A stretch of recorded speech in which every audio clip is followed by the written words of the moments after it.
안녕하세요, 피부 만점반 여러분. 오늘은 특별히 긴 시간 여러분과 함께 할 예정인데요. 레티놀의 대표 주자였던 스티바 A와 스티바 A 단종으로 인한 대체제들에 대해 완벽히 살펴보려고 합니다. 종합적으로 스티바 A의 대체약으로 사용할 수 있는 제품들을 비교하고 어떤 경우에 어떤 연고를 선택하면 좋을지 알려드리려고 합니다. 끝까지 시청하시면 여러분께 딱 맞는 연고를 찾을 수 있을 거예요. 먼저 레티놀이 무엇인지 자세히 알아볼까요? 레티놀은 1세대 비타민 A 유도체예요. 1971년 처음 개발된 이후로 피부과에서 가장 신뢰하는 성분 중 하나로 자리 잡았는데요. 특히 스티바 A는 이런 레티놀 제품 중에서도 독보적인 존재였어요. 중간중간 단종됐을 때에는 해외에서까지 구매할 정도로 인기가 높았어요. 레티놀의 작용 메커니즘을 좀 더 자세히 설명드리면 피부 세포의 턴오버 주기를 정상화하고 콜라겐 생성을 촉진하는 것이 핵심이에요. 일반적으로 피부 세포가 새로 생성되고 각질이 되어 떨어져 나가는 주기가 28일인데요. 나이가 들수록 이 주기가 늘어나서 피부는 칙칙해지고 탄력은 떨어지게 됩니다. 레티놀이 특히 효과적인 피부 타입이 있는데요. 첫 번째, 각질이 쌓여 화장이 들뜨는 피부. 둘째, 잔주름과 탄력이 떨어지는 피부. 셋째, 햇빛의 노출로 인해서 색소 침착이 심한 피부. 넷째, 여드름이 잘 생기는 피부입니다. 여기서 중요한 것은 레티놀의 효과가 단순히 표피에만 국한되지 않는다는 점이에요. 실제로 진피층까지 영향을 미쳐서 콜라겐과 엘라스틴 생성을 자극하고 우리 색소인 멜라닌 색소도 억제하게 됩니다. 하지만 강력한 효과의 이면에는 주의해야 할 부작용도 있어요. 피부가 따갑고 붉어지고 건조해지거나 특히 햇빛을 닿으면 자외선에 더 민감해질 수 있어요. 그래서 정확한 사용법을 아는 것이 정말 중요합니다.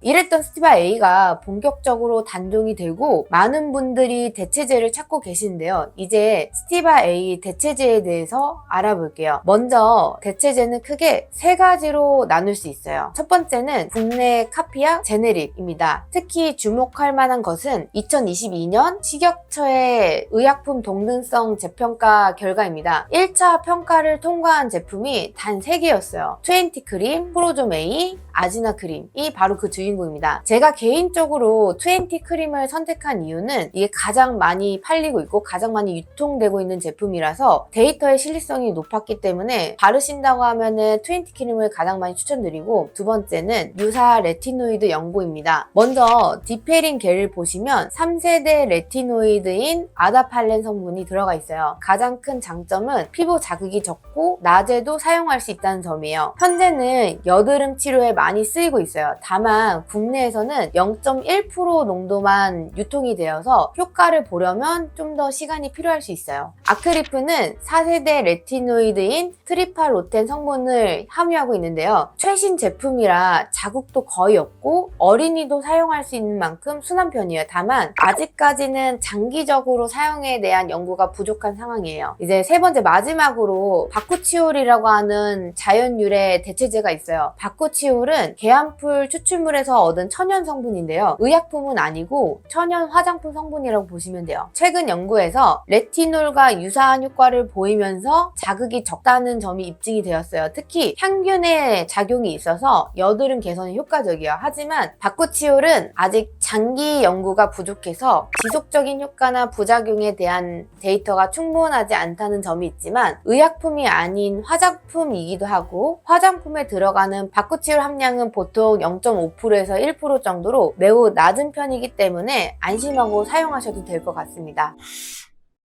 자, 이제 가장 중요한 비교 분석을 해볼게요. 먼저 세대별 효과를 비교해볼까요? 스티바 A는 1세대고 디페리는 3세대, 아크리프는 4세대로 세대를 갈수록 피부 자극은 확실히 줄어들어요. 실제 임상 연구를 보면 스티바 A 0.05%와 디페린 0.3%는 효과가 거의 동일했어요. 하지만 여기서 중요한 점은 우리나라에서 유통되는 디페린은 0.1% 농도예요. 따라서 같은 효과를 보려면 좀 더 오래 사용해야 할 수 있어요. 아크리프의 경우에는 동물 실험에서는 스티바 A만큼의 효과를 보였지만 아직 인간 대상 연구가 부족한 상황이긴 해요. 또 중요한 사용법도 설명을 해드릴게요. 20크림은 스티바 A와 가장 비슷한 사용감을 보이기 때문에 처음 2주간은 2, 3일에 한 번씩 아침만 사용을 해주시고 반드시 저녁에만 바르셔야 돼요. 또 하나는 피부가 예민하신 분들은 우리 로션이나 이런 보습제에 섞어서 사용하시면 자극을 줄일 수 있어요. 꼭 범위는 처음부터 얼굴 전체에 바르지 마시고 작게부터 시작을 하시고 자극이 없다면 조금씩 넓혀가는 거를 추천드려요. 면봉 머리만큼이 얼굴 전체량이니까 꼭 소량만 바르시고 넓혀가세요. 디페링 겔은 낮에도 사용이 가능하지만 저는 여전히 저녁 사용을 추천드려요. 자극이 적다고 해서 역시 많이 바르시면 안 되고 면봉 머리 크기만큼이 얼굴 전체 도포량이라고 보시면 돼요. 아크리프는 새 제품 중에서는 가장 자극이 적었어요. 하지만 새로운 제품인 만큼 신중히 사용하시길 추천드려요.